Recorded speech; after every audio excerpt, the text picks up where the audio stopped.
Was there an Adam? Was there an Eve?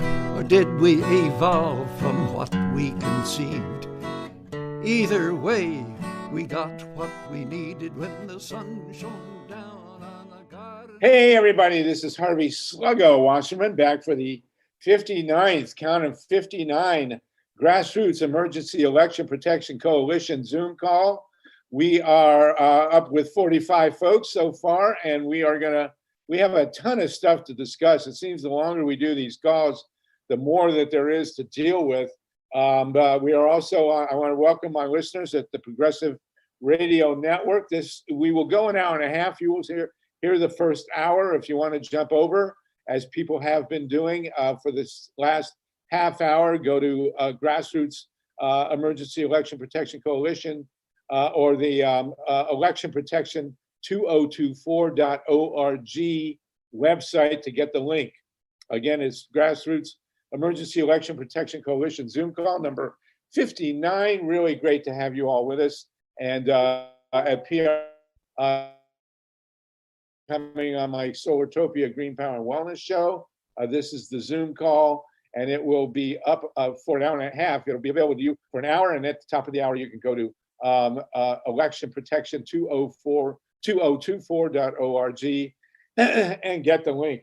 We have a ton to discuss today, and we're going to start with a report from Michigan. We want to talk about the evaporation of the eviction deadline, because it's going to we want to mention that Senator Lindsey Graham has gotten the virus despite having been inoculated twice. And it's interesting how some of these right-wingers now come out and urge people to get inoculated. So thank you, Lindsey Graham, for doing that. Maureen Taylor will be talking to us about Michigan. We want to see there's a major move on the right to vote in Georgia that we want to discuss. The legislature is taking power over the Fulton County Board of Elections. It's a seizure, basically. And it's a very, very important development. We're going to wait. Hopefully, RAY MCCLENDON will join us on that one. The great Charles Moreland is with us to talk about the big march in DC on the 28th. Joel Segal is going to discuss with us the roundtable planned for the 30th of August. And we do want to discuss the question of the virus and how that might play in to an in-person event. There's more going on in Arizona. You couldn't make this up. And hopefully we'll be joined by Steve Rosenfeld, Ray Lutz, and/or John BRAKEY later in the hour. At the top of the hour, we'll be joined by Chase Iron Eyes for a major update on the pipeline fight out in the West. Joel Segal is also going to talk to us a bit more about this idea of ALEC. I do want to mention a progressive ALEC, a SMART ALEC. I love that. And I do want to mention that there are a number of state attorneys general who have now jointly signed a request to the U.S. Supreme Court to rescind Roe v. Wade. And, this is astounding to me. We have all these right-wingers running around. This is nonpartisan, by the way, so we're not mentioning a party, but we have a lot of right-wingers running around angry that the government would require masks or inoculations, and then turn around and have it be perfectly fine that the government not allow women to get medical care during their pregnancies. It's an astonishing contradiction to me. And I did put a piece up on it. It's still at Reader-Supported News if anybody wants to take a look. But that we are seeing now a movement of state attorney generals, including the one from Ohio, signing a petition to the U.S. Supreme Court to abolish Roe v. Wade. I think the world will tilt on its axis if the Supreme Court does this, and we really need to pay close attention to that. I want to start real quick. We'll get to Michigan and Maureen Taylor in a minute. Joel Segal, the government, one of the issues we deal with in this is homelessness. And Joel Segal, the government has allowed the eviction moratorium to expire. You're one of the great experts in homelessness. What is this going to do to our homeless population? Thank you, Harvey. We're looking at over 3 million people being evicted during a COVID-19 pandemic, and homeless shelters are already full. So the same barbaric policies that we had pre-COVID, which was to evict people if they couldn't pay their rent, even if they lost their job, even if they got thrown out, of a hospital or whatever, and they, medical reasons, lots of reasons why people can't pay their rent. But the main reason would be COVID-19 has eliminated millions of jobs. So what is striking about this is that Nancy Pelosi could not get the votes in the House to extend the moratorium. So what happened was the Supreme Court wasn't constitutional because the landlords were not, making enough money for rent payments. So instead of there being, I have to say this is where Biden was really lacking. And I know he's dealing with infrastructure, but there's no excuse for this. Where I live, the state of North Carolina, we have a $5 billion surplus. There's over $45 billion of funding that went to the states to stop these evictions. So they couldn't get the eviction moratorium extended through the Congress because the Supreme Court said they invalidated the CDC's moratorium. And they went ahead and said at the end of this month, no more protection. What this means is 3 million people are going to be homeless. They're either going to try to live in shelters, they're going to try to stay with family members. If we have we no shame? In the middle of a pandemic and the COVID Delta variants, we're going to put 3 million people in the streets. And I'll conclude by saying that, America is quite a barbaric nation. We want to say American exceptionalism and all that, but we're really quite barbaric in that we have over 100 million people underinsured or uninsured. We have senior citizens trying to live off $1,000 a month when their rent is usually $1,500 to $1,600. And we basically have had rich white men in the House and the Senate who created these laws, which leads me to the larger point. This is why we need a new progressive united coalition that we want to create on the 30th of August, because we can't continue to allow rich men and women to make decisions for us that are going to impact millions and millions of people. The history of housing is very simple. Ronald Reagan cut the housing budget from HUD 1981 and 1985. Neither Democrats or Republicans restored that budget. I wrote a bill in Congress years ago to end homelessness. The math is real simple, $20 to $30 billion, and that's it. Maxine Waters has a bill to end homelessness. The question now is, what are we going to do about this? And I just spoke to the National Coalition for the Homeless, Executive Director, Donald Whitehead, and I'm on their board and one of the leaders of their new campaign to end homelessness. And I said, we have to do more direct action, at the minimum, a press conference, a Zoom press conference sounding the alarm. And we got to come up with some kind of a federal, local, state emergency, policy to keep people in their homes. In France, or in most of the European countries, read T.R. Reid's The United States of Europe, the governments there for decades have subsidized people's rent. All you got to do is just make sure that the landlords get paid, and those who are renting or have a mortgage, either they get a check. But I can't understand, have we forgotten to govern? The optimistic side is we got to spring an emergency action now, or we're going to see something that we've never seen before. It's Hooverville all over again. Thanks. Okay, I want to stop for a minute. Joel, that is magnificent. I appreciate it. I have to check with Maureen Taylor. Maureen, do you have to go? If you do, we will take your presentation now and come back to homelessness when you're done. Maureen Taylor, do you want to speak now, or should we finish with homelessness? We can, and I thank you for the invitation. I am in no hurry. I'm at home, and I will talk when you say it's my turn. Okay, so let's just get about 5 more minutes on homelessness. I wanted to make sure we put that in because it is the #1 crisis, I think, that developed this week in the country. This idea, you know, I hear people in LA, there's 60,000 people in LA who are homeless. And I hear people complaining about the homeless all the time.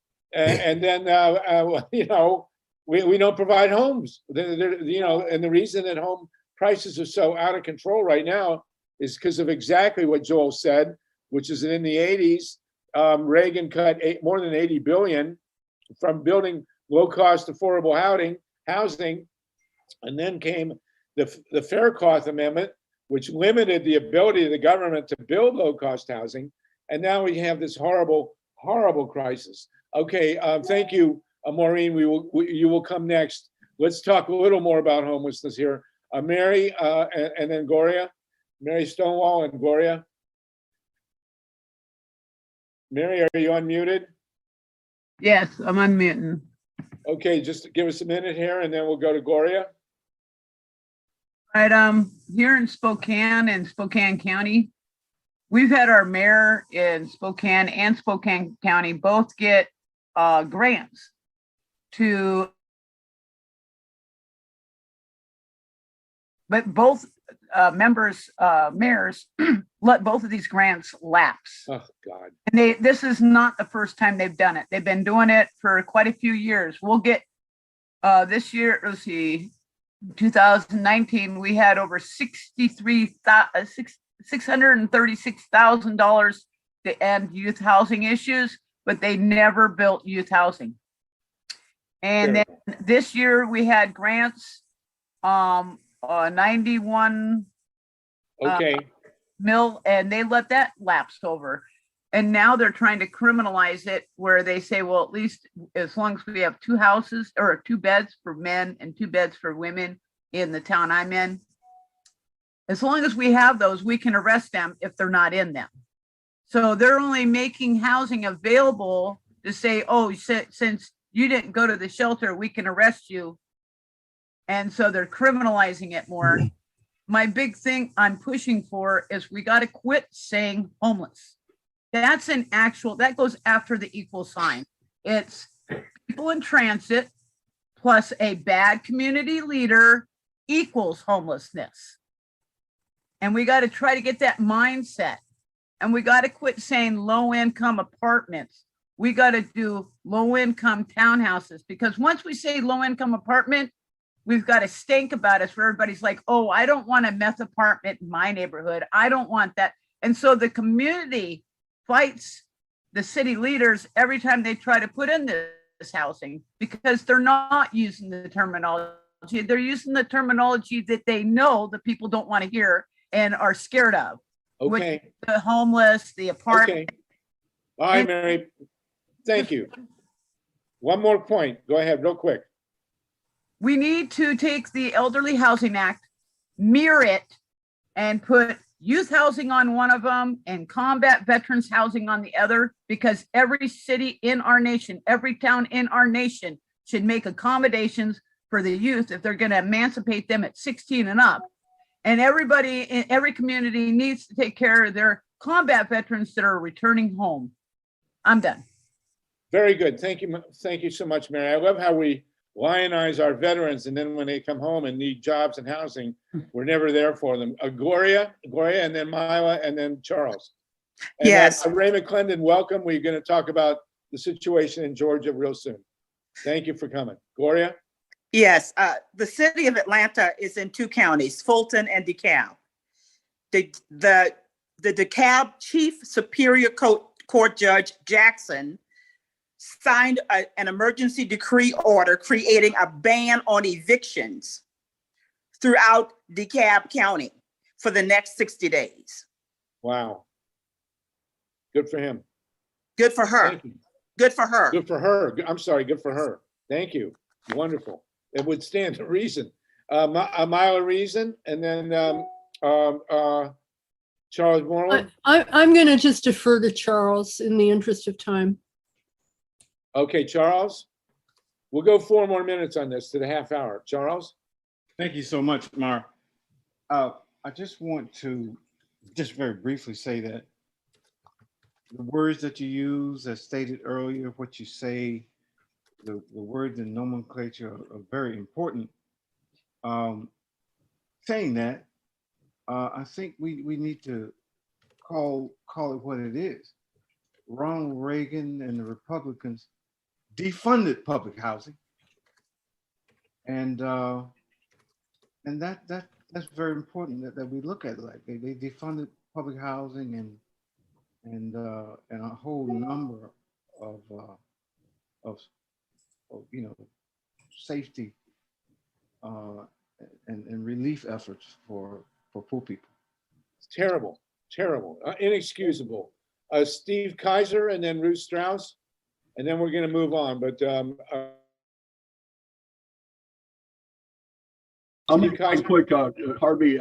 Before the pandemic, it was 80,000 people were homeless in Los Angeles County every night. It's well over 100,000 now easily. You know, Los Angeles is the most populated county in the nation with over 11 million people in the county. So 100,000 homeless is something we can tolerate. I wanted to ask Joel about the mechanics of ending homelessness, where the money would come from and how that would flow. But I know that's entirely too big a topic. Maybe we can pick it up some other time. I can answer it in 30 seconds. Okay. go for it. The funding could come from 3 or 4 sources: rich people, rich people, rich people, and rich people. Budget and the military budget. Right. So a stock and bond transaction tax, 50 cents on the seller and 50 cents on the buyer, would give us $350 billion. I went to a briefing on homelessness with Maxine Waters, and if we didn't order 2 battleships, we could end homelessness. What's lacking is organized political will. Molly knows it because she's shaking her head. Look, the only reason why we have a homeless problem is because we, the people, didn't get organized, and we left it to a few nonprofit organizations that mean well in the Beltway. I'm on the board of one of those, but this is not a time for politicians, and elected officials cannot be left alone to solve this problem. This has to come from we, the people, and that's it. And we got to bring in artists, dignitaries, celebrities. I ran homeless shelters for many years, and then I converted it to transitional housing and jobs. We had a 98% success rate. When you provide housing, they didn't have to have a penny to come into our program. Housing, love, support, drug and alcohol treatment programs, the specter of the future. They did great. But unfortunately, you know, what we do is we say, well, the homeless people, it's their fault. It's as Mike Hirsch says, it's a form of Calvinism. And we're blaming the victim. I don't think you can blame 1.4 million children for being homeless, or people out of work, or veterans. Okay. Yeah, thanks. Excellent. Okay. Blame Ruth the and Molly, and then we're going to move on. To quote again from The Search for Intelligent Life in the Universe, no matter how cynical I get, I can't keep up. So anyway, there's going to be medical consequences to this, and I don't know whether that'll push the needle or not. But, my hospital is in a region that has a lot of homelessness. The hospitals with Delta are going to be overwhelmed with patients. And people who had elective surgeries are not going to get them. People with other conditions other than COVID are not going to get them. We already, been there, done this in March and April of a couple of years ago in June. And maybe, that will push people to do something about it when the hospitals can't handle it and are shipping people out of state and whatever. But that is what's down the pike if they do this. Thank you. Thank you. Remember, Ruth is a medical doctor and works in a hospital. City Councilor Molly, were you going to solve it in LA? How are you going to do it? Well, okay. I know we're pressed for time, but for me, it all goes back to greed. greed from our public servants from years and years and years. Yes, the people, Joel, I agree, but we need to vote in progressive leaders who are about the people, not selling out to developers. And what I want to do here in Los Angeles is I want to put a moratorium on luxury housing, only building affordable housing, also rehabbing drug and alcohol, and taking the mentally ill. Now, that is one question I wanted to ask Joel. When Reagan closed the affordable housing, right, defunded it, and also the mental the mental facilities, why haven't we funded that again? Why have we, after 30 years, so everybody will always keep saying the same thing. Well, Reagan did this. Why hasn't anybody changed it? I call it LOL, lack of leadership from elected officials, from the grassroots. We've allowed the immoral to become the new normal, as opposed to the new abnormal. And we have to reverse Reaganomics and Reaganism, because a lot of progressives and liberals, they embraced it and said, hey, it's not me. But where I'm optimistic is housing is pretty easy. You got to build it, provide services. Why there's this new national campaign called Bring America Home with the National Coalition for the Homeless. If anyone wants to be a part of the campaign, I'm in a good position. I'm drafting that legislation now. It's not just housing, it's also services, but we have to have federal legislation to bring billions of dollars to cities to build affordable housing. There should be more people. Everyone who needs housing should have it. Can't be a privilege. It needs to be a human and civil right. If you don't have housing, you got nothing. Right. Okay. And listen, Richard Tam, real quick, and then we're going to move on. We had to have this discussion. We will continue to do it. Richard Tam, and then please, we'll go to Maureen Taylor to talk about her stuff. Please. Remember Occupy Wall Street. Remember Occupy Wall Street. We need to occupy Washington, D.C. We need at least 1 million people camping in Washington, D.C. and refusing to leave until they deal with this problem. Well, you're going to have 1 million homeless people soon, or houseless people soon enough. So you're absolutely right. Jeffrey, we're going to call on you later. We got to move on now. Thank you for this incredibly important discussion on homelessness, and we'll have to keep doing it. And of course, it does affect voter rights people that don't have a stable address are on the streets. They're not going to get a ballot. And, that's part of it. It could be seen as being part of the strategy for disenfranchising people at the bottom of the economic ladder. It's absolutely the case. Okay. And of course, the indigenous know very well what it's like to try and vote when you don't have a street address.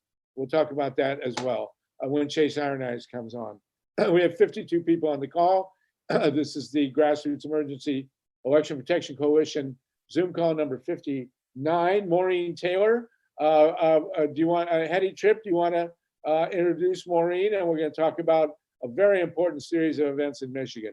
Please, Hetty, and then Maureen. Thank you, Harvey. I met Maureen through my second husband, who grew up in Detroit, and I'm actually going to let Maureen introduce herself, because she is one of the wisest women I know, and a dear advocate. So Maureen, I'm going to leave it to you. Okay, can you hear me? Yeah, you're good. That's good. Okay, something just blinked off, so my face went away, but I'm still here. Okay, I'm so pleased and humbled that Miss Hetty invited me to participate in this function, and I'm warmed by the passionate discussion that I just heard. I attended the Poor People's Campaign Women's March just a couple of weeks ago, and there were a number of women who were asked to come to Washington, D.C. to lift up these issues that the Poor People's Campaign is looking at right now. And we're talking about the reduction of the military budget, concerns about rising poverty, concerns about absolute environmental stresses going on worldwide, the voter suppression efforts that are going on. And a new issue was provided, and that's of dreamers being protected. what I want to just focus on just for a few minutes this evening is the fear that I have as a woman of color. I didn't think we would ever have to go back to a question of whether or not I had the right to vote. And of course, I'm living in Michigan, and that's one of the states that has been exposed as quote unquote suspicious election activities based on number 45's allegations. But comrades, colleagues, I would present to you that this is a much bigger issue than the right to vote and voter tampering. From the time the pre-clearance sections were removed from the Voting Rights Act, that meant that there were no protections, no coverage, no place to hide. And Alabama and Georgia and Louisiana and some of those places would be very, very happy to see pre-clearance sections removed. And I guess where it has been most horrible, and we talk about this as a member of the executive committee on the Poor People's Campaign, whatever the devil it is going on in Georgia. The fact that we had, and I thought it was so cute, the one called the other the Jewish guy, and the other one called the other the African-American guy. And those two young men, had they not been elected in the November 2020 election, that of course changed the balance in the House of Representatives. And there was an election, of course, that changed everything and made everybody crazy. However crazy anybody could get, the next big crazy point certainly showed up on the 6th of January.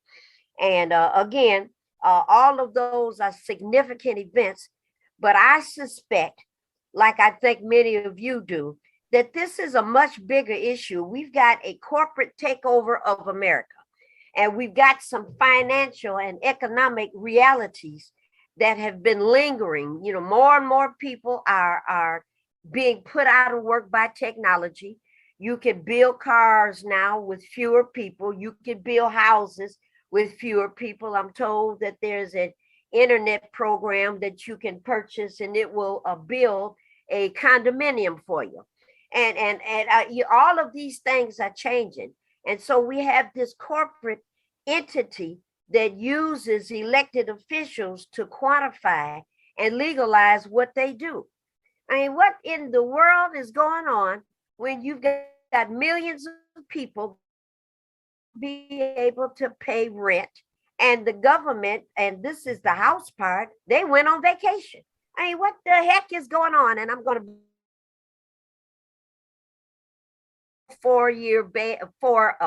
a letter bad word rule that I heard about here. So I won't say those words, but it's just astounding that we have COVID and we've got people that continuously refuse to wear a mask. I'm not going to do it. And it's the same group of people that are trying to tell me and folks in Michigan that we don't believe that the vote that you administered in November of 2020 was legitimate. And then we have all of this back and forth. We got the Democrat in West Virginia, Manchin, and his partner, and they're talking about, well, I think we should just do, can't we all get along? It's just an amazing series of events day by day that I think, and many members of Welfare Rights, it's the organization that I work with, we believe that this is an absolute corporate takeover of democracy, and that the right to be a human being and to expect to live and die in your bed of old age when you're 130 years of age is being taken away. The right to have a place to live, the right to have access to health care, now the right to be able to vote and not have people question that. All of these things seem now to be on the chopping block, and we have elected officials that don't seem to be able to figure their way out of this dilemma that we're marching toward. Well, they don't seem to want to do it. Well, I was going to end by saying that I'm not sure if this is about not being able to be clear about what to do. It starts to feel a lot more like we don't really want to do it. So however this conversation goes this evening, and the passion that I heard in terms of all of these attacks against the right to vote, democracy, please don't ever forget that in Michigan, we had a Republican governor who said, listen, you people in Detroit, in Wayne County, in Flint, in Saginaw, in Pontiac, in Benton Harbor, you guys are too dumb to figure out what to do. So we're going to introduce something called a financial manager that's going to end up being an emergency manager. And we will make all these decisions for you from now on, which means we're going to nullify union contracts. We're going to do all kinds of things because you all are too stupid to figure out what to do. And as I ran to my front porch, opened the door, waiting for the masses to run down the street and say, no, we're not going to tolerate this. They didn't come. So it is so easy, and I'll end my comments right here. It is so easy to bring these Mussolini-like concepts. And at the end of the day, what we're talking about is that stupid frog that's in the water in the pot. And you put a few dead flies in there in a lily pad. And that dummy frog is sitting in that doggone pot. And you turn up the heat a little bit. And you turn up the heat a little bit more. And you turn up the heat a little bit more. And that frog is so stupid, it'll sit there in that pot eating those dead flies and fooling around on that lily pad until that dummy boils to death. That's about the circumstance that I think we're in now. Yes, and I want to point out, I just see an article here that there are hundreds of people being arrested in DC as we speak, demanding voting rights, end the poverty, and the death of the filibuster. And I want, Maureen, your remarks are fantastic, and I want to segue over to Ray McClendon of the Atlanta NAACP, who's working on something exactly like you're talking about. Ray, I understand that the Georgia legislature is now moving to remove the head of the elections in Fulton County in Atlanta. Do you want to comment on that, Ray McClendon? Hello, everyone. Yeah, hello, everyone. Really excuse me for this Godfather reference, but for any of the Godfather folks on here that have seen those movies, there's a point where the Godfather, after being attacked, said it was Brazzini all along. And that's what we have here. There was a whole lot of distraction going on with giving not making it illegal to give water and snacks, a lot of other things. But the core of what the Republicans put in place was a hostile takeover of local election boards. And so a lot of this other stuff was distraction, but it was local election board takeover all along. And that's what, so in Fulton County, as many of you know, which is where we're domiciled here in Atlanta, as the county seat, Fulton County is the largest Democratic stronghold in the state. So it is no surprise that the first county that they are moving on is Fulton. And they have started with the procedure. So they put a set of procedures in SB 202, and they have started their process first by having 5 Republicans from the House, the Georgia House, to formally request a review of the election management process. State senators who have joined in that. The governor has come out in support of that. This will go through a process over the next month. And I anticipate that within a month, they will come out and say that there are sufficient irregularities for them to have a full-blown investigation. With the ultimate objective is for them to take over the election management system, the entire system in Fulton County, and begin to insert their own people to manage Fulton County elections for 2022 and beyond. With Fulton being the test case, you can anticipate that they will be doing this in the other most populous counties, which are all here in the metro area, and with a margin of victory for Biden as well as for both Senate races. So this is the first salvo. So what are we going to do about it? We're having some major strategy sessions now. We intend to protest. We will have a rally coming up in another week and a half at the state capitol. We intend to look for legal redress.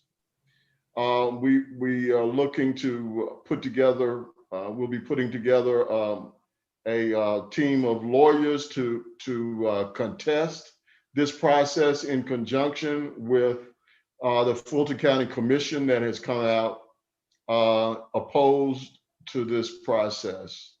But the biggest thing that could happen is for us to pass the For the People Act.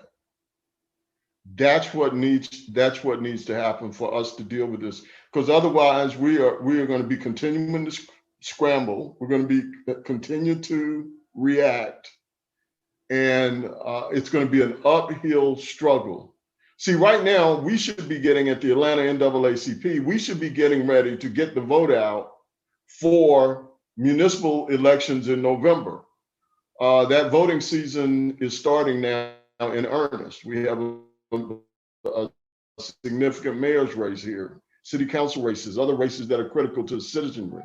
And we're having to divert our attention to this. This year is just a test case. They don't really care that much about the municipal elections. They're just trying to get in position so that they will be able to maintain control for 2022 and 24. Terrifying, absolutely terrifying. Just going to continue with this. I want to go to Charles Moreland and to talk about what we're trying to do in DC and coordinate it with, but that's an amazing report and absolutely terrifying. I just read in the email came over, by the way, that Donald Trump will continue to get high-paid social special service protection. Justin LeBlanc, and then Charles Moreland, please. So I was just talking with Mike Hirsch, the engineer, in the chat, and we were discussing reasonable people are seeing these things and probably saying something doesn't make sense about it, or, you know, I actually see this coup in action, but we're not really seeing overall popular rejection of it. And this is something that I think we need to pay more attention to as a movement, that the game has changed as far as the role of media. There are three things that have come together as a confluence. One is something with the Reaganomics and the monopolies. The second one is COVID itself, people staying at home, not working. Therefore, they are more receptive to various kinds of messaging that they weren't receptive to before, especially conspiracy theories, because, well, I'm held up from what I normally want to do. And the third one is the social media, what I like to call silo shell media, lets people run with these conspiracy theories and have no one to challenge them. So TV is not enough. A lot of the right-wingers don't actually watch it anymore. They're on places like Telegram, Parler, Facebook, et cetera, and they don't have a lot of pushback.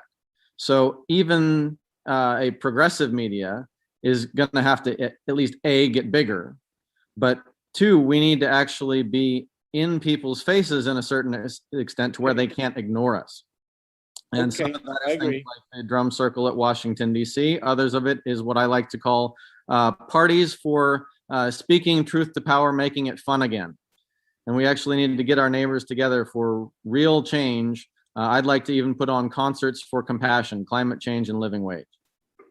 I do want to point out, you mentioned media. We are in a fierce fight for the control of the Pacifica radio network, which is really taken a terrible hit. The voters among the listeners have voted to change the structure, and an entrenched group is refusing to allow that to happen. We will discuss that more next week. but it's a really brutal struggle. Charles Moreland in DC. Do you want to update us on the upcoming march the weekend of 27, 28, and 29, please? Yes, thank you so much, Harvey. Mike, can you pull up the website? I want to go over that. But first, I just want to urgency and the importance of us turning out, standing up. We want August the 28th to be the beginning of our total resistance to tyranny.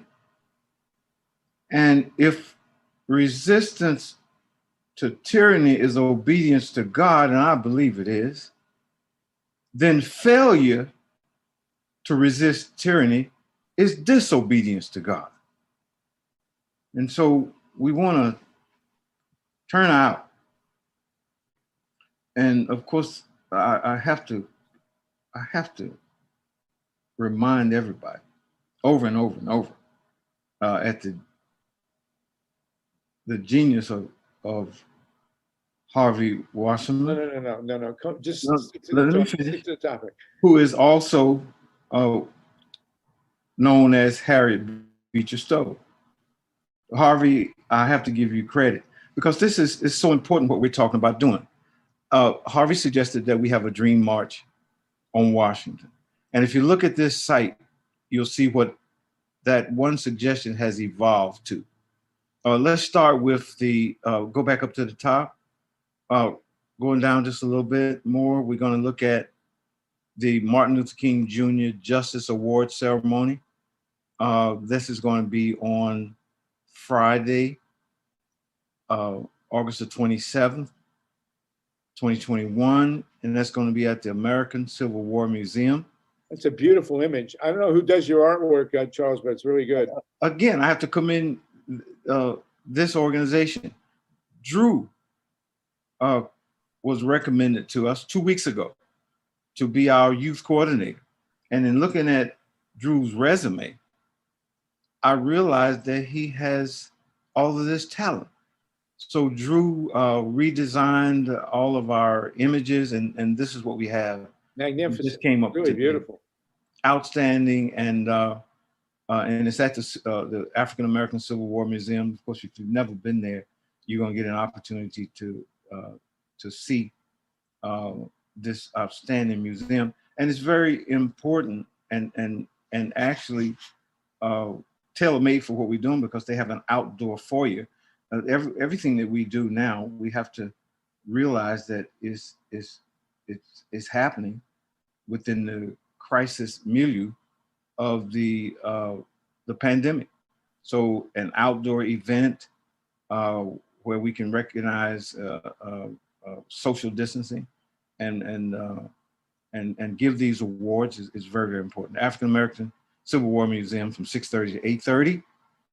Yeah. And 2021. Go down to the next flap. On Saturday, we're going to have the actual Dream March. We're going to start out at Freedom Plaza at 8:30 a.m. We're going to have a rally and a program. And then we're going to march to the National Mall starting at 10:30. We should arrive there by 11. And at the National Mall, we're going to disperse and be a feeder march essentially to the ongoing programs at the Lincoln Memorial, and as well as the Washington Memorial and the Sylvan Theater. The National Mall events include the morning program we just talked about. Our afternoon program is at 5 p.m. And between that time, we're going to have pavilions. We're going to have a green pavilion where organizations supporting and sponsoring green issues will be able to present and hand out materials and educate people. We're going to have a statehood pavilion and all the statehood organizations. We are going to present buttons and materials and seminars on statehood. We're going to have, of course, all over. We're going to have cooling stations, all on the 28th, the actual March day.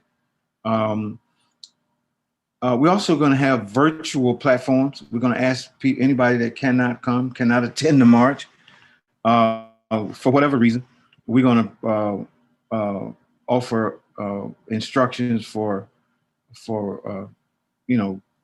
people attending and sponsoring virtual events in every state and in major cities, of course. And if you go down to the next flap, we're going to have on Sunday, August the 29th, the Dream Prayer Vigil, which is very simple. We're asking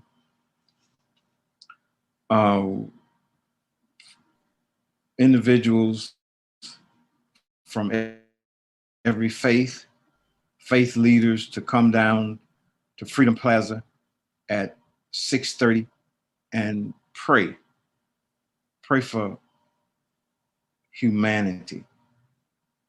And we're gonna announce on that day, and nobody else has heard this but Joel Segal. We're talking about starting what we call, we're going to, just like they do with the filibuster, to stop bills. We're going to pray all day, every day, and we're asking religious leaders from around the country, and in fact around the world, to pray. We're going to have live streaming of our prayers. Pray for as long as you want, we're going to stream it, and we're asking people to come on our site and upload your prayers, and we will make sure that they're streamed. So that's called a prayer buster. I love it. It's beautiful. Then on Monday, we haven't designed yet the images we want to use for the National Justice Roundtable, but we're working on it. And Joel is going to tell us a little bit more about the National Justice Roundtable. The National Justice Roundtable is designed for us to come up with a action plan for essentially saving the planet, for fighting for DC statehood, fighting fascist, racist, right-wing insurrectionists who are trying to destroy our American democracy, all of which creates a global sense of gloom and doom that is affecting individuals. It's no coincidence, I believe, that so much violence, that people are fighting on airplanes, that there's shootings, that there's stress and turmoil. We need to address these issues, and we're going to start it on August the 28th with the Dream March on Washington. So we're asking everybody to come out and join the family of the faithful. I want to ask everybody today to go on our site and donate. We're going to really start our fundraising campaign today. So I'm asking everybody that's with us right now, go to our site, and if you donate $1, everything that you can do will be appreciated. Of course, if you're inspired to do more, we certainly want to encourage you to contribute more. Thank you so much. Okay. Before we go to Joel, Charles, that was magnificent. I want to mention that we are at the top of the hour. This has been the Solartopia Green Power and Wellness Show for you on PRN. This is the Grassroots Emergency Election Protection Coalition Zoom call. The first hour is ending. We will go another hour, actually, but certainly half hour will be, 40 minutes will be recorded. Go to the Election Protection 2024.org website to get the link to continue listening if you want to do that. Okay. Thank you so much, Charles. That's magnificent. Thank you. One more thing. Yes, please. You are the man who started this. No.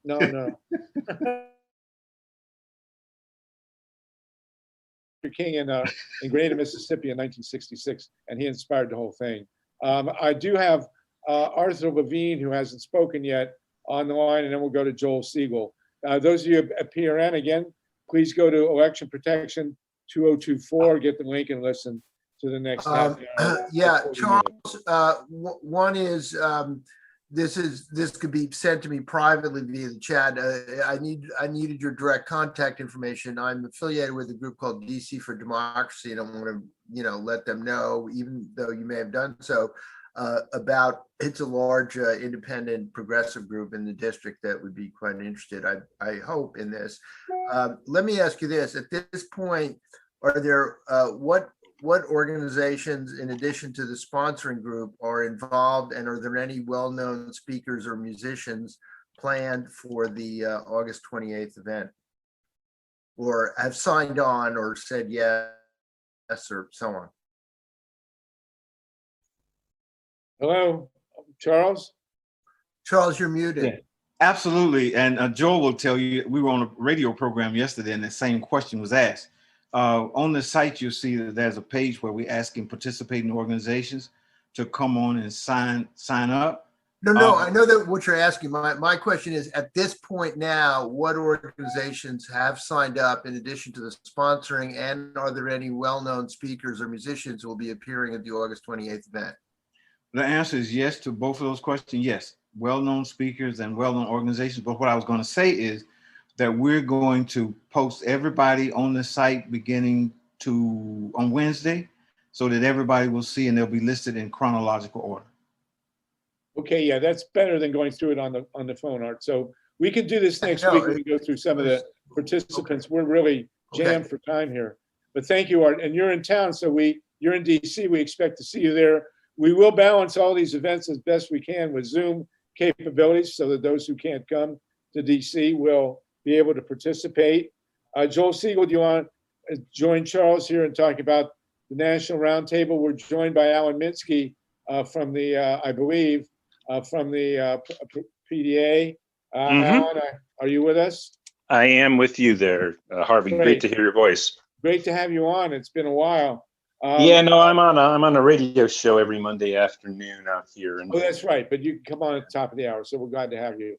Joel Segal, you're joined by the great Alan Minsky, who had a great vision for the Pacifica Radio Network, which we're trying to finally put in place many years later. It's a hell of a struggle. But Joel Segal, tell us about the National Roundtable.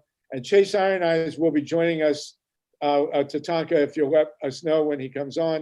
We'll talk about the drum circle in the morning of Monday, August 30th, but we will proceed from there to the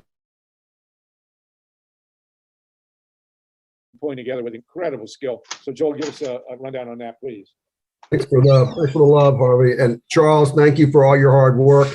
It is absolutely going to pay off. We agreed as we were organizing the I Have a Dream March that we didn't want to have a moment, but we wanted a movement. And Charles was very receptive to this idea. What's happening is there's a developing consensus among progressive leaders and activists across the country. I'm not talking about people that you may have seen on television with CNN or MSNBC. I'm talking about the kind of people who are on this Zoom call, every Monday. But the agreement was that if we're going to get to 100% clean renewable energy, 80% in 10 years in every energy sector, if we're going to save our democracy, if we're going to stop the right wing's bullying tactics and march to fascism, if we're going to reform the Electoral College and gerrymandering and the filibuster and end poverty and homelessness and get DC statehood, we cannot possibly do that if we remain in our silos. There's 1.5 million nonprofits in this country, and God bless all of them. But if we're going to really change the country, we have to, this is the first time in my lifetime where how we organize will depend on whether or not we survive as a human race. We've never been confronted with this. If you look at the disasters due to climate, whether it's flooding, drought on the West, whether it's floods in China, floods in Europe, India, we're being faced with something we've never been faced before, and that's the end of civilization. So on the 30th, from 1 to 5, at Plymouth United Church of Christ, we're debating whether or not, we're not debating, we're discussing whether or not should we have an in-person meeting or do it on Zoom, given the Delta variant, the COVID spread. I think what we're going to have to do with the help of Mike Hirsch and some good engineers is do both. We're going to have an in-person meeting for those who are going to do it. It'll be in DC, and I will be there. And then at the same time, we're going to have having it Zoomed and have people Zoom in. So Mike Hirsch, you've got a major engineering challenge here, and we hope we can pull this off. So Joel, you have been inviting people from groups from all over the country. And, yeah. It is going to be a work oriented. We're not there to hear big speeches. We're there to network and get things done. Well, Charles there's people who've come up with some great ideas like a progressive Congress. I think having the Progressive Democrats of America, which I am a proud co-founder of and a first vice chair, really has a theory of change, and that's get progressives elected to Congress, and then, hold them accountable, and then press for progressive legislation being passed in Congress. I think we also have to create our own legislation, and that's to create our own ALEC, a SMART ALEC, so to speak. So if we want to pass a bill that's 100% clean renewable energy rapid transition bill, we can't necessarily wait on our elected officials, to do that. Whether it doesn't matter what the issue is, Medicare for all, jobs for all, immigration reform, voter suppression, the John Lewis Act. If we continue to organize in our silos, even though well-intentioned, we're not going to save civilization. And Alan, I'm hoping, will be one of our keynote speakers, because there's so much we can do to help the PDA in terms of getting a much more diverse intersectional movement. But we also have to have street heat. And I'll be honest with you, before I close, I met with the Occupy Wall Street leaders. I met them in DC with Mike Hirsch. And I asked them, would you be interested in occupying the Congress? Because that's the real, in my opinion, the problem. And they said that they were not interested at that time. But we're going to have to move forward on those kind of tactics, whether it's taking over the Supreme Court, state legislators. We're going to have to combine street heat with sweet heat, but we can't do that without funding, organizers, coordination. That's it. We have to unify now. We don't have an alternative. And everyone who's coming, they agree with this strategy. Okay. So at the Plymouth Church on from 1 to 5 on Monday, August 30th, people in town should show up. And we will also have a Zoom link.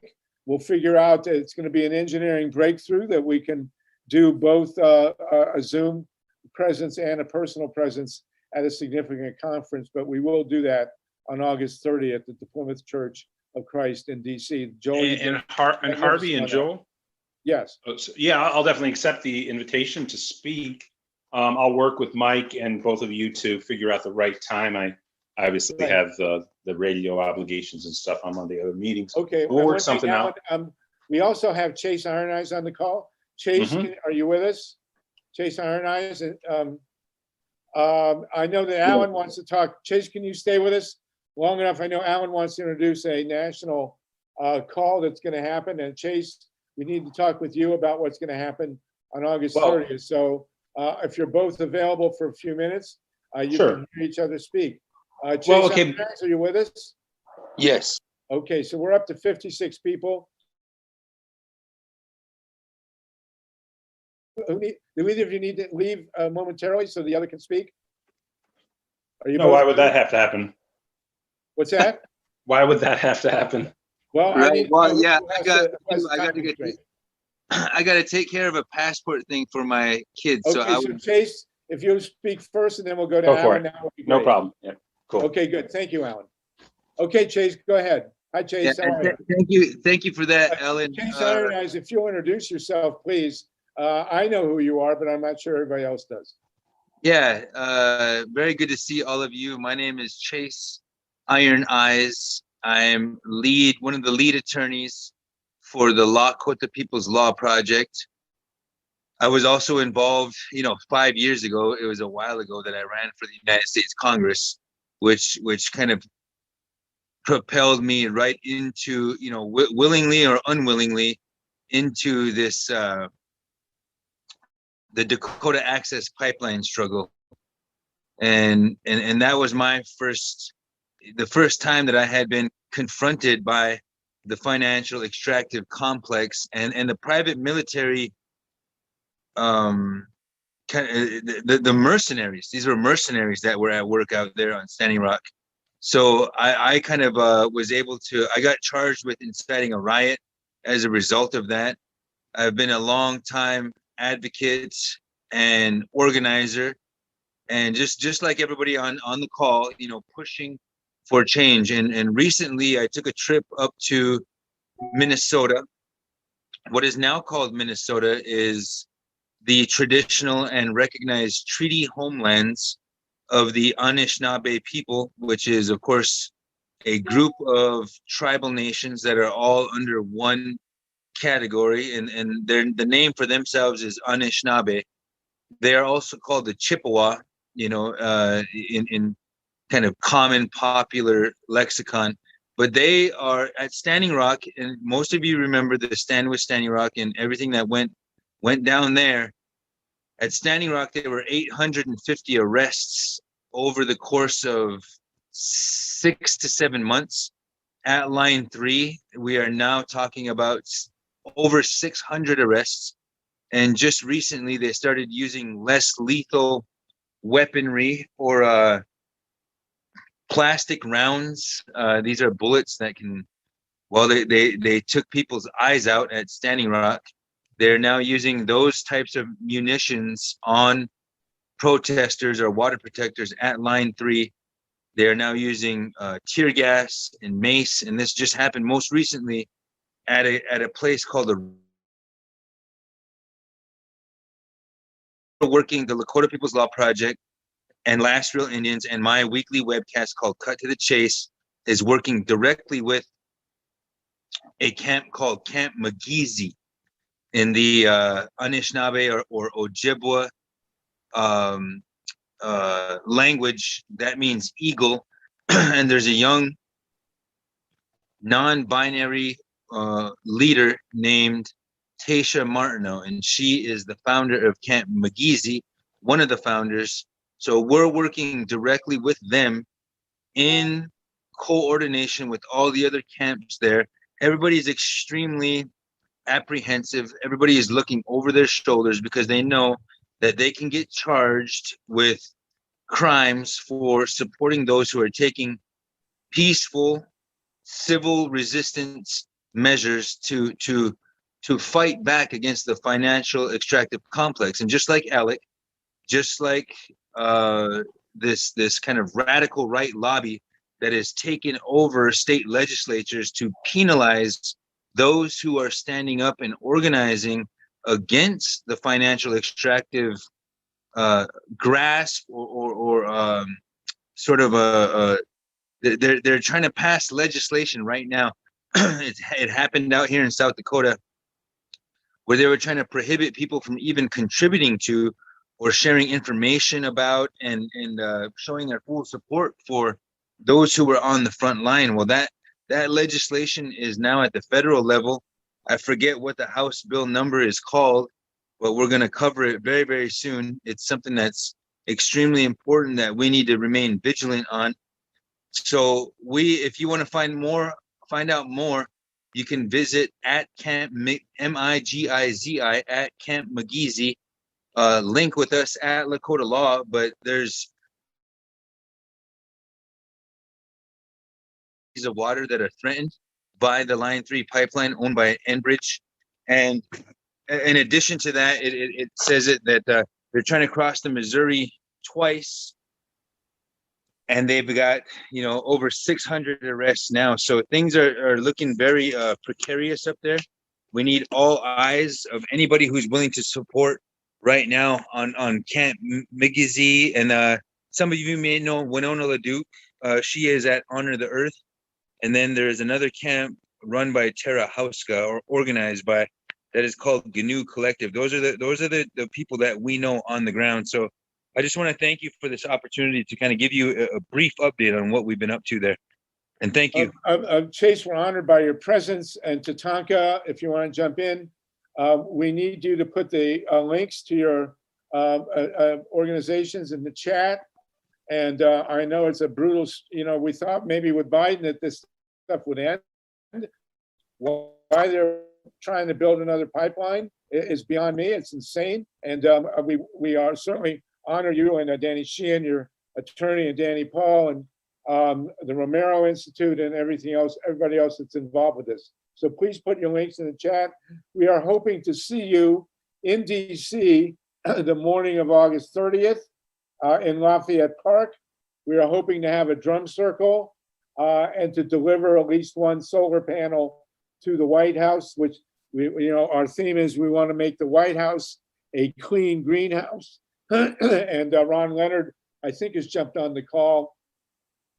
We have 58 people on the call. I don't know where everybody's coming from, but and so Tatanka, did you want to jump in from your stationary car and give us an update on all that? Chase, good luck with. I know that you faced serious prison time, and I'm glad you avoided it. And I hope you avoid it this time, and we shut this ridiculous pipeline down. Tatanka, did you want to jump in with anything on that? Well, Chase has located, I'll let him speak to it, a drum and dance group in DC, and he still is, he may be actually in Europe at the time of the event, but he's working. You want to talk about that group, Chase? Yeah. If I can't make it, then either my daughter or people that we trust, people that are solid, good caliber people will be there to help the event along. It's completely important. There's brothers and sisters, they call themselves the Uptown Boys. And thank you for people putting in the chat links to the podcast, links to my Twitter account, and all of that stuff. I would say that we've got a group that helped us already. We're familiar with them. They call themselves the Uptown Boys. Drummers, singers, dancers, people who can do cultural expressions for our people, for indigenous people. So we really want to make it go off proper out there in DC, even though this once in a lifetime sort of a travel opportunity came up for me and my family. So we don't want to miss it. But we'll still be there and organizing from here until then. I also want to say, I was on with Chase and his daughter earlier today, and it is no small thing that Takata agreed to be there. This is someone who I hope we will honor with an award on Friday night. She did receive an award at the Selma 56 Bridge Crossing for her work with young people that actually, kicked off Standing Rock. She's an amazing organizer and has an amazing presence. So, well, great. Thank you, If Chase, she could, for bringing her in. Join one of these calls and introduce herself. That'd be wonderful. Maybe in the upcoming weeks. Chase, we really appreciate it. So we have a drum group, thankfully, after all these weeks. So on 10:30 a.m. In Lafayette Park in Washington, across from the White House, which we want to make a clean greenhouse. We will be gathering for a drum circle. We'll figure out how to do some speeches from inside the drum circle. And then at the end, we will march across the street unless the White House wants to come out and get it. And we'll do a press event around the presentation of a solar panel. It could be an electric panel. It could be a water heater, whatever Ron Leonard helps us come up with. That's what we'll do. Wonderful to hear that from both of you. And George Ripley is working with Charles Moreland on a permit. We'll see about that as well. Chase, it's an honor to have you on. We're going to have Alan Minsky next. Is there anything, final words you want to give to us? No, just it's great to be on. Thank you for letting me go first. Thank you. Okay, thank you guys. Sure. Both fantastic. And we're also now joined by the amazing Alan Minsky. Alan had a vision a few years ago. It was one of the reasons I moved to LA of a Pacifica radio network that would be a major organ of progressive politics on the left. We aren't there yet. We just won a referendum. And we're going to continue to deal with that. Alan, do you want to tell us what's on your mind? I know you have a national call-in event to organize, to announce, and Well, let us know what's going on. I want to bring forward Mike Hirsch to talk a little bit about that and what the plan is for that. And I do want to, however, say that what's been motivating a lot of the work that we've been doing, that's of course overlaps with the work on this call, is revolving around, obviously, the legislation and the need to pass legislation related to voting rights in the Senate in particular. And therefore the need to eliminate or reform the filibuster. It's been my feeling for quite a while that the partisan has a very strict deadline. And that deadline really is August 15th. I mean, maybe there's a little wiggle room, but seeing as the Senate is supposed to go and leave Washington after this week, and it doesn't seem like there's going to be any movement on this, we're facing basically a catastrophe. And with everything that's going on up on Capitol Hill, the eviction moratorium, sleep out demonstration, the miscommunications among the Democrats, the move to try to slim down the reconciliation bill from Sinema et al., and then the movement of the infrastructure bill, this is getting lost in the shuffle, and it's absurd. This is, of course, a total corruption of democracy, voting rights, and a perversion by an anti-democratic political formation, American Conservative Movement Republican Party, to tilt the scales of not just the midterms, but of course, gerrymandering state legislative districts as well to their advantage. And we see how they use the state legislatures to their full advantage. So this is really huge. And of course, I'd like to get something done as fast as possible. Now, I do have to say that PDA, myself in particular, I just published an article. It actually needs a few edits in this form that's up at pdamerica.org on Nina Turner. We're extremely focused and mobilized as an organization around the election in Ohio 11th. Sorry for anybody who's on the call who doesn't, that can't countenance that kind of talk. But that is taking up our bandwidth. That's the reason I bring it up through, obviously, say Wednesday morning. We have a lot of people over there and a lot of emotions on the line. So I would maybe like to talk to Mike and then be able to network with people, try to figure out exactly when this can be done, the best time to do it, and hope that there's some movement on it. I fear there might not be. I've been on these calls with representatives from the Biden administration. Unfortunately, I had to miss it today because of the article deadline. They've been insinuating there were backroom discussions around the filibuster related to voting rights and maybe some movement, though always unclear, completely vague as to what they were implying. And this, of course, wasn't matching up with anything Biden was saying. So it's a dire situation. Hopefully somebody on this call can give me some reason to feel more upbeat about it. I think it's quite catastrophic. We have, you guys have a plan. You have something proposed to a call-in or something like. I want to point out, by the way, that the Ohio newspapers are saying that DeWine is about to convene the redistricting, which was vaguely reformed, but nowhere near what has to happen. No, I mean, they won't have the census data till the 15th. Right. So they can't really do that until then, but they'll do it as fast as freaking possible. So the 15th really needs to be when something has to be asked. I mean, again, I do apologize for not having a more concrete proposal. And I do think we may want to try to mobilize before next Monday, though that may be a lot to ask. Mike Hirsch, your thoughts? Mike, let's go. We have 16 minutes left on the recorded part of this. Mike Hirsch, do you have a plan to deal with the gerrymandering piece of the federal voting rights legislation? Absolutely. Thank you so much for this opportunity. I just put a link in the chat so you can sign up for PDA's election protection issue team, and we'll be able to get you all the information that way. We're also going to pump it out through Steve Caruso and the listserv, and we're going to spread it out on social media, etc.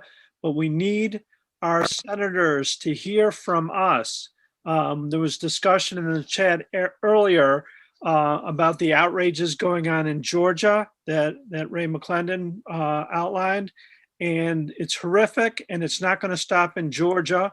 And as Alan mentioned, we're about to see a frenzy of gerrymandering, which will lock in unfair anti-voter maps, which will force as many Democrats into one district or Republicans into another.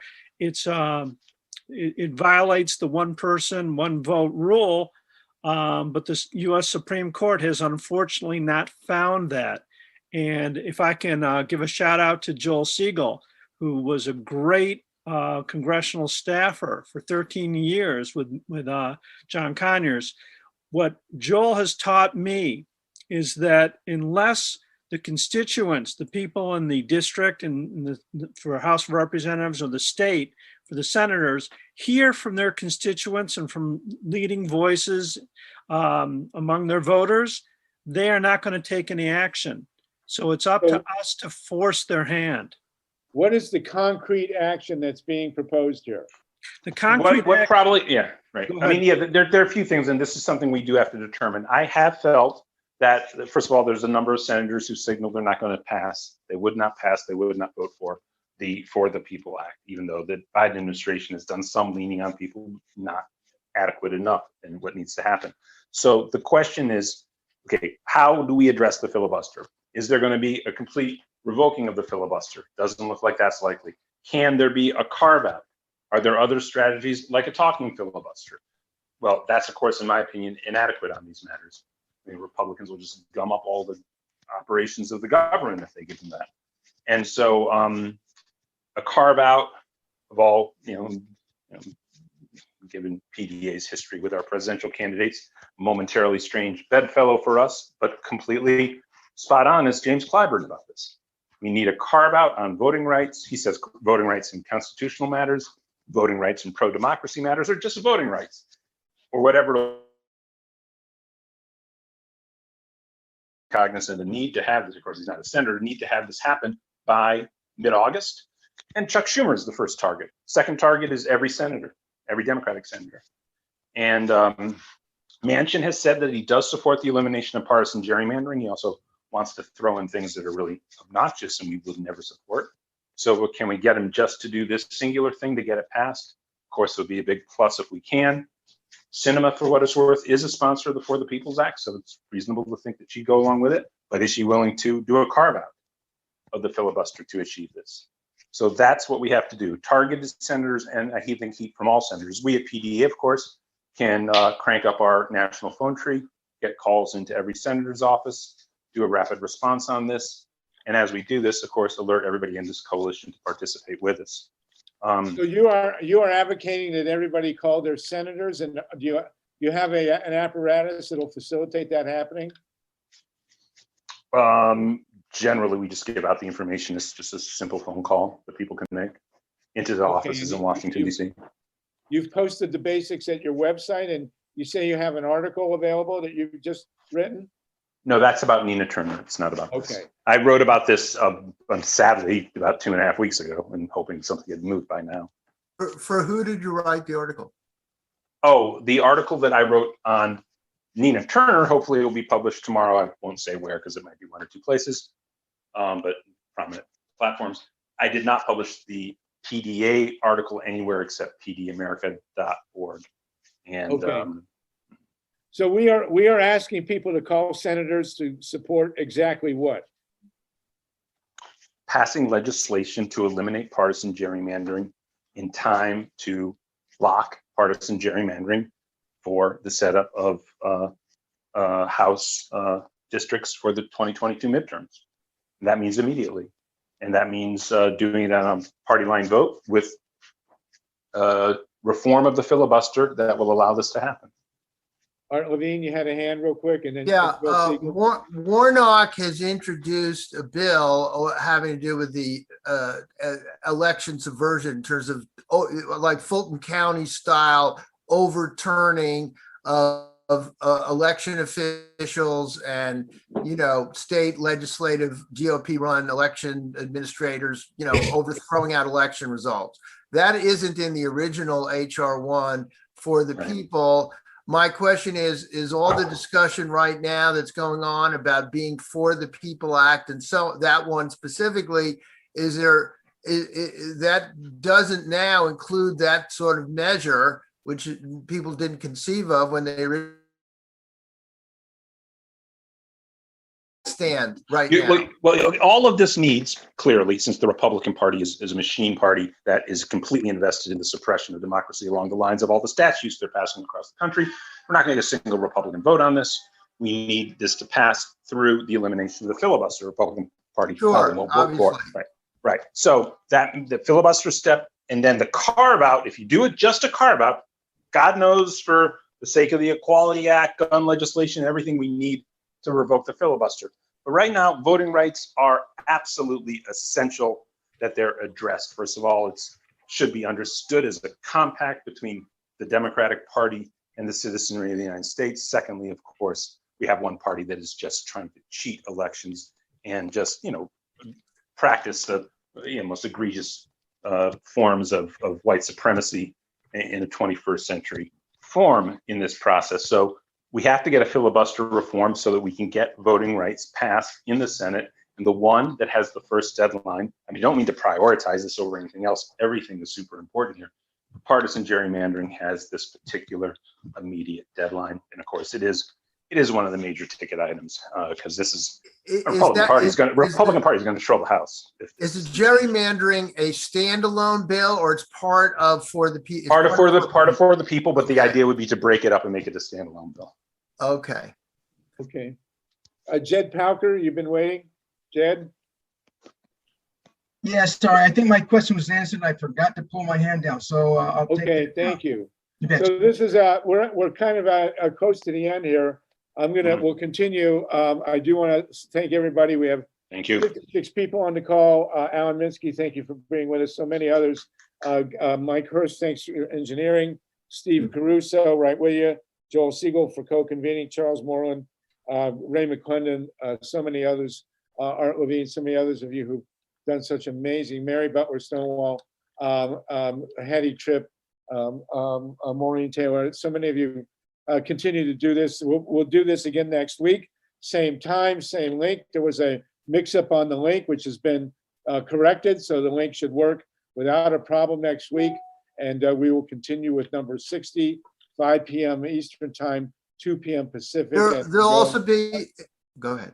Go ahead. There'll be an appearance by an author, Bryn Tannehill, who has a really powerful and important and prescient book called American Fascism, How the GOP is Subverting Democracy. Okay, well, yes, we'll have her on. Alan, we always welcome you at the top of the hour if you can make it. This is critically important stuff. We do need to be calling our senators, and we will be back with you again next week. So we're going to continue on another 7 minutes with the say Garsh and Darn until 40 minutes afterwards, and then we can go into the big stuff. Joel Segal, you wanted to jump in? Very briefly, is there a way that, and Mike is really good at this, we can get like a flyer sent to this particular group with the call-in information? What I found is if I wanted to get co-sponsors on a bill, I wasn't supposed to do it. I don't know if it was legal, but I did it anyway. I did it on my lunch break and at night, but I would do a flyer with these outside groups for universal health care, and then we would send it out across the country. The group was called UCAN. It was a kind of what we're trying to do on the 30th. And then we would literally get thousands and thousands of people calling because we had like 200 people on the steering committee. But if PDA can send out that flyer, we all call at the same time and just do it on a regular basis. But ask to speak. If you make sure you read what Mike said, you got to ask to speak to the staffer in charge of election protection and voting. Otherwise, you're going to talk to an intern or chief of staff or someone who has no idea what we're talking about. You got to speak to that staffer in charge. Well, listen, PDA, Alan Minsky, and Mike Hurst, you can develop a piece.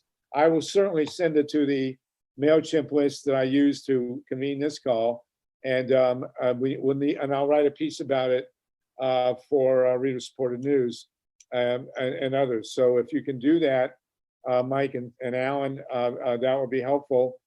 Email it to me and everybody else you can, but make sure I see it and I'll get it out there. Tatanka Bricka, did you want to speak up, Tatanka? Just very quickly, if people get on Charles Moreland's idea of a prayer buster, when you take a break from praying, you get on the phone and you make these calls. Absolutely. Charles, are you still with us? If you want to speak to that, that would be great. Mary, you've had your hand for a little while. Mary Butler Stonewall, and if you'll be brief, that would be great, because we're almost at the end. And then Ray Lutz, you're with us from Arizona, and I mean, the news from Arizona continues to be astounding, and we'd love to get your report. Let's get these issues taken care of. Mary, if you can, Mary Butler Stonewall. Yeah, the other thing that nobody's talking about nationwide that we got to take care of that would help us with the homeless issues, would help us with the rental issues and so much more, is in the 1800s, we had price gouging laws, but in the 1800s, most of those price gouging laws were ripped and stripped from the record, price gouging. And so the corporate companies said, hey, it's us, you're offending us, you're taking away our right to make money, which was a total lie. In Washington State, pricing laws, they made sure there was none written, and that mostly has to do with real estate, but all of it. So we've had our rent go up almost 25-30% since the pandemic started, and in just since April, it's gone up over Okay. 23%. So price gouging laws, I have not Nobody heard can of. do anything about it. Okay, that's an important piece of it. Price gouging laws are something we're going to have to pay attention to. This situation with the voting, we're in the middle of a coup d'etat here. It really started in 2010 when the red map redistricting happened, and with the Karl Rove engineered with the Koch brothers' money the takeover of all these state legislatures, and that's really the fascist stronghold that we're looking at. And I cannot underestimate or understate the fact that it is a fascist coup, and that it's being powered by the Republican control of the state legislatures, or the right-wing control of the state legislatures. And in every instance, we're looking at gerrymandered districts that can reshape the control, certainly the House of Representatives. And this is a catastrophic situation. We have less than a year and a half to deal with it. The November elections of 2022 will be absolutely critical. And if the gerrymandering is done the way they want to do it, and if they continue with this coup that Ray McClendon talked about in Georgia, the removal of the election board officials, that is a classic coup d'etat. And if these election board officials are all thrown out, and we wind up with people like the cyber ninjas in charge of these elections, of the casting and counting of the votes, this is going to be a fascist country. There's just no doubt about it. And we've seen this battle play itself out in Arizona, and we're going to have Ray talk about it in a minute. I will want to thank again Mike Hirsch and Steve Caruso for the diligent work in putting this together. Those of you who had trouble with the link, it will not be there next week. We will meet again next week, same time, same place. Was there an Eve, or did we evolve from what we conceived? Either way, we got what we needed when the sun shone down on the Garden of Eden.